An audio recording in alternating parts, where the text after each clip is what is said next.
Hello, good morning. This is part 4 of my videos that I am doing about things before my birthday. Now, everyone who knows me will know that my birthday is actually on the 4th of July, which is American Independence Day. However, because it's in the week, I'm actually having a pre-party on the 1st of July, which is Saturday. Now, I always say to people, please be careful whatever you put on social media. The last thing you want to do is void any insurance that you might have. Sorry, I'm just trying to get comfortable. Because one of my pet hates, and I know that everybody's probably done it at some point, is people will post stuff on social media about where they are and what they're doing and who they're with. And how many times are we told, be careful, be vigilant? There is so much fraud out there in today's society, and the easiest way that people are able to fraud you is by accessing stuff that you put on social media. So, anyway, that is one of the things that you need to be aware of. And I'm 40 now, so I haven't grown up with social media as much as my young children. And one of the reasons why they accessed it so quickly was due to COVID-19. During lockdown, a lot of education for children was on social media. That then introduced them to things that are deemed not age appropriate and inappropriate from such a young age. And that is because we still have an issue with online platforms where there is not enough protection or awareness out there to make sure that these platforms are safe. And I'm not just saying safe for children, I'm saying safe for society as a whole. So I'm doing these videos, and a lot of the stuff I talk about is very waffly, and I can only apologize. It's part of my disability that I struggle to communicate. I might sound very articulate, but I really do struggle. So, over the next 24 hours, I'm going to be talking about what it was like trying to arrange a birthday party, not just for myself, but for my son who has autism. Now, autism again is one of those things that when I was at school, people were aware of, but maybe not so aware of as they are in today's society. And one of the hardest things for any parent is that waiting list. My son will be 8 this year, and we only got his diagnosis last December. So I did everything that most parents would do. I put my children in full-time education, which then got altered because of COVID. So therefore, a lot of online work ended up taking place. I can probably hear my little one who's just woken up. I tried to enroll my children into nurseries, into daycare, into programs for young children. And again, a lot of that stopped during lockdown. So, this is another reason why a lot of children are not being diagnosed until this year or last year for hidden disabilities like autism. Not everybody who's got autism will show physical traits of having this disability.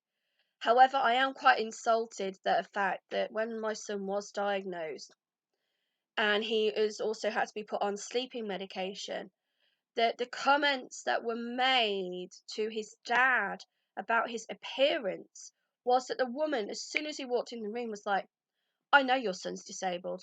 I could tell he's disabled by the way he looks.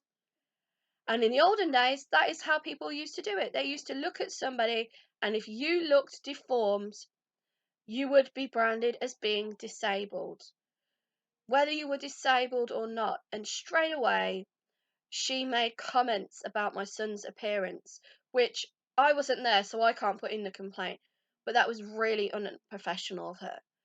And one of the things I have noticed about my child is he is 8, but part of his disability is his inability to feel full when he eats. So a lot of people look at my child and they think he's like 12 because he's quite stocky. He's not very tall, but he's quite well built for his age. And I'm like, no, he's only 7. He's only 7. And I have to prove that my son is the age he is because he's not obese, but he is overweight for his height. And we have been criticised about this. But one of the problems we have with him, and I don't know how many other people out there who have children with autism have the same issue, is he has issues with sensory processing. So he doesn't like loud noises, he has issues with smells, he has issues with taste. So basically, all of his sensory processes are not what they would class as normal. And one of the reasons, and one of the ways this affects him, sorry, not reasons, is that he eats like a horse. I'll feed him, and then 20 minutes later, he'll be wanting to be fed again. And it's really, really hard because I'm having to try and monitor what he eats to reduce his calorie intake, but at the same time, allow him to try and trick him into thinking he's full or distracting him with something or an activity so he doesn't need to eat constantly. So, one of the things that I had to make a decision about was if I'm going to have a party for him, now that he's homeschooled, he doesn't have a lot of friends. Since he's been homeschooled, we've had no contact with anyone at all, and that's quite isolating. And one of the things that he struggles with is social interaction. But at the same time, I didn't want him to feel like he was being punished. So what I've done is I've hired a venue where I can control the environment. Now that is very difficult for parents to do. So one of the things I have not done is pick a place that is supposed to be child-led or child-orientated. I looked at the costs of doing that and how long. Hello, do you want to come and say hi? Yeah, I'll put the telly on in a minute. Oh, come over here. Is that you can only have. Hello, this is my little one. But you can only have the places for such a short period of time. And one of the problems I have with my son with his autism is you're okay once he's in there, but it's getting him out again. And if he was in like a play centre, he wouldn't understand that we're only got it for an hour. And again, there's rules and regulations on how many children have to attend, and a lot of people still haven't got over COVID-19, and there aren't a lot of rules and regulations into what you should do and not do. So I said, forget it. I'm not going to hire a play centre. I'm not going to do it at home because, as you can probably see, my house is quite cluttered with my stuff and things. So it's something I'm still working on. And so I've hired a venue that have enabled me to control the environment. And I think that's one of the things you have to do when you have someone with a disability. It shouldn't always be about how they can integrate into society, how they should have to conform. It should be how can society change so that this person can be treated the same as everybody else. And there's a lot of stuff online at the moment about equal rights and everything. And I still strongly believe that despite everything that's going on in society, the places where we are still failing people, no matter what your age is, your sex, your gender, creed, your colour, whatever, your religious beliefs, is in supporting people. And a lot of the ways that people sadly end up having to seek that support, if they're able to, is through charitable organisations or feeling obligated to integrate into society and being pressured into conforming to being a certain way. And one of the things I've been trying to teach my son is, yes, you have autism. That's never going to change. And at times I do feel like I have to say to him, stop, don't do that, don't do this, don't, because of the way people perceive him. But at the same time, I should be like, hang on a minute, why am I doing that?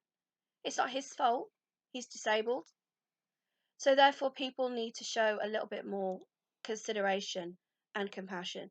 So I am going to talk a little bit about how I've tried to make the day for my son as special as possible, how I've had to do what I know as his mother would make the day good for him, but also limit the way that it's going to affect other people, including myself, because at times I have mental health problems because of my son's autism. Sadly, it does elevate my mental health and well-being, and that's understandable. Anyone who cares for somebody 24/7, 365 days of the year, 7 days a week, without any support or lack of support or the ability to have what is called respite, is going to feel that pressure, is going to feel that strain.